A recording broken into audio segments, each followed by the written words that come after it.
gotta do is just hold it. There you go. Alright, what I'm going to do is, first thing I do on the end cab, I'm going to check my clutch, brake, and fuel pedal.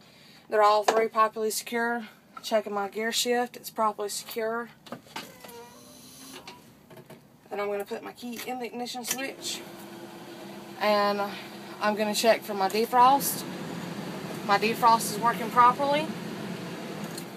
We'll check my windshield wipers and my fluid. They all have the proper tension. They are properly secure and they're not missing. My windshield is free of any cracks and debris and no illegal stickers. My side windows and my side mirrors are not cracked, missing, or broken, and they're all free of any illegal stickers. I would check my city horn and my air horn. Then after that, I would do a safe start, and I can check my lights here too. My right turn signal, my left turn signal, and my four-ways, and my high beams. Now I'm going to safe start the truck, put my clutch all the way in, and hold my brake, make sure the truck is in neutral, and start the truck. I would slowly take my foot off of the brake and the clutch, considering that all my trailer brakes and my tractor brakes are applied. I'm going to take my foot off the brake and slowly off the clutch. I'm going to read all the gauges starting from the left. My first one is the water temperature gauge in this truck. It will rise whenever the temperature of the truck heats up. The next one is my oil pressure. It is at 45 and rising. The next is my oil temperature. It's below 100 and rising. My tachometer is at 6. My speedometer works because we're not moving and it's at 0. My voltage is 13 volts and rising. My suspension air is at 20. My turbo is 0 because I'm not moving and not using the turbo. My primary and secondary air is at 120 and rising. My fuel gauge does not work in this truck. It reads empty, but it is full because we've checked it at the fuel tank. And the air pressure applied on the brakes is 0 because we don't have the brakes applied. What we're going to do is, since we have the air pressure built up, we're going to test our brakes. We're going to put the brake on and apply the clutch and put it in first gear. We're going to push in the tractor valve and we're going to tug.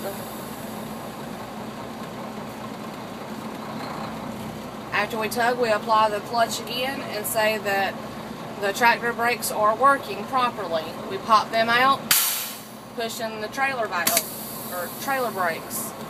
We do this again. My trailer brakes are working properly. Push both of them in and pull your trailer valve and do the same thing again. Your trailer valve brakes are working. Then what we're going to do is we're going to leave both of the brakes pushed in, leave it in first gear. Actually, we're going to put it in second gear because we're supposed to be going 5 miles per hour. And we're going to pull up, and as soon as we pull up, we're going to apply just the parking brake.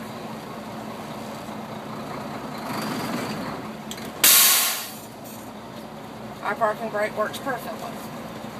We're going to push both of them in, putting it back down in first, and we're going to cut the truck off. We're going to turn the ignition over to where everything will run. The alarm that you hear is the oil, but we're going to hold down the brakes. Or with the brakes not applied, we should not lose no more than 4 psi in a minute.